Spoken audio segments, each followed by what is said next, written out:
സംസ്ഥാനത്തെ പട്ടികജാതി പട്ടികവർഗ വനിതകളുടെ സംരംഭകത്വ വികസനത്തിനായി ദാക്ഷായണി സ്വയം സഹായ സംഘങ്ങൾ എന്ന പേരിൽ പുതിയ പദ്ധതി നടപ്പാക്കുമെന്ന് പട്ടികജാതി പട്ടികവർഗ പിന്നോക്ക ക്ഷേമ വകുപ്പ് മന്ത്രി കെ.എ. തുളസി തൃശൂരിൽ വാർത്താസമ്മേളനത്തിൽ അറിയിച്ചു. സാമൂഹിക പ്രവർത്തകയും പട്ടികജാതി വിഭാഗത്തിലെ ആദ്യ വനിതാ ബിരുദധാരിയും ഇന്ത്യയുടെ ഭരണഘടനാ നിർമ്മാണ സഭയിലേക്ക് തിരഞ്ഞെടുക്കപ്പെട്ട 15 വനിതകളിൽ ഒരാളുമായ ദാക്ഷായണി വേലായുധന്റെ ജന്മദിനമായ ജൂലൈ 4-ന് അവരോടുള്ള ആദരസൂചകമായാണ് പുതിയ പദ്ധതിക്ക് അവരുടെ പേര് നൽകാൻ സർക്കാർ തീരുമാനിച്ചതെന്ന് മന്ത്രി കെ.എ. തുളസി പറഞ്ഞു. പട്ടികജാതി വിഭാഗത്തിൽപ്പെട്ട സ്ത്രീകൾക്ക് സ്വയം സംരംഭകത്വ പ്രവർത്തനങ്ങൾ തുടങ്ങുന്നതിന് വേണ്ടി ഒരു പദ്ധതി അവർ പ്രപ്പോസൽ സമർപ്പിക്കുമ്പോൾ അതിൻ്റെ 75% സബ്സിഡിയായിട്ട് അത് 10 ലക്ഷം രൂപ ഫിക്സ് ചെയ്തുകൊണ്ട് വകുപ്പ് കൊടുത്തുകൊണ്ട് അവരെ ഒരു സാമ്പത്തിക സ്വാശ്രയത്തിലേക്ക് ഉയർത്തുക എന്നുള്ള ഒരു മാതൃകാപരമായിട്ടുള്ള ഒരു പദ്ധതിയാണ് നമ്മൾ നടപ്പിലാക്കാൻ ഉദ്ദേശിക്കുന്നത്.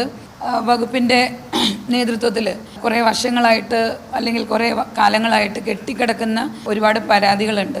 അപ്പോൾ ആ പരാതികളിൽ തീർപ്പ് കൽപ്പിക്കുക എന്നുള്ളത് നമ്മുടെ ഒരു ഉത്തരവാദിത്തമാണ്. അപ്പം കേരളത്തിലുടനീളം വിവിധ ജില്ലകളിലും അതുപോലെ തന്നെ വകുപ്പിൻ്റെ ഡയറക്ടറേറ്റുകളിലുമൊക്കെ നമ്മൾ ഉദ്യോഗസ്ഥരുടെ മീറ്റിംഗ് വിളിച്ചിരുന്നു.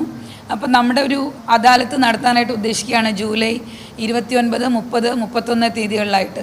പദ്ധതിയുടെ ആദ്യഘട്ടം പാലക്കാട് ജില്ലയിൽ നടപ്പാക്കി വിജയം കണ്ടതിന് ശേഷം മറ്റു ജില്ലകളിലേക്കും വ്യാപിപ്പിക്കാനാണ് സർക്കാർ ലക്ഷ്യമിടുന്നതെന്ന് മന്ത്രി പറഞ്ഞു. സർക്കാർ വകുപ്പുകളിലോ അംഗീകൃത ഏജൻസികളിലോ രജിസ്റ്റർ ചെയ്തിട്ടുള്ള 18 വയസ്സ് പൂർത്തിയായ പട്ടികജാതി വർഗ വിഭാഗക്കാരുടെ ഗ്രൂപ്പുകൾക്കാണ് പദ്ധതിയുടെ ആനുകൂല്യം ലഭിക്കുക.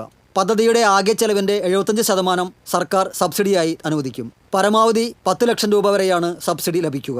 ശേഷിക്കുന്ന 25% തുക ബാങ്കുകളിലൂടെയോ പട്ടികജാതി പട്ടികവർഗ വികസന കോർപ്പറേഷനിലൂടെയോ വായ്പയായി കണ്ടെത്തണം. കുറഞ്ഞത് 2 വർഷമായി വിജയകരമായി പ്രവർത്തിച്ചു വരുന്ന നിലവിലെ സംരംഭങ്ങൾ വികസിപ്പിക്കുന്നതിനും പദ്ധതി സഹായം നൽകും. ഇതിനായി പരമാവധി 5 ലക്ഷം രൂപ വരെ സബ്സിഡി അനുവദിക്കും. പട്ടികജാതി പട്ടികവർഗ പിന്നോക്ക ക്ഷേമ വകുപ്പുകളിൽ കെട്ടിക്കിടക്കുന്ന ഫയലുകൾ തീർപ്പാക്കുന്നതിനായി ജൂലൈ 29, 30, 31 തീയതികളിൽ അദാലത്ത് സംഘടിപ്പിക്കുമെന്നും മന്ത്രി അറിയിച്ചു.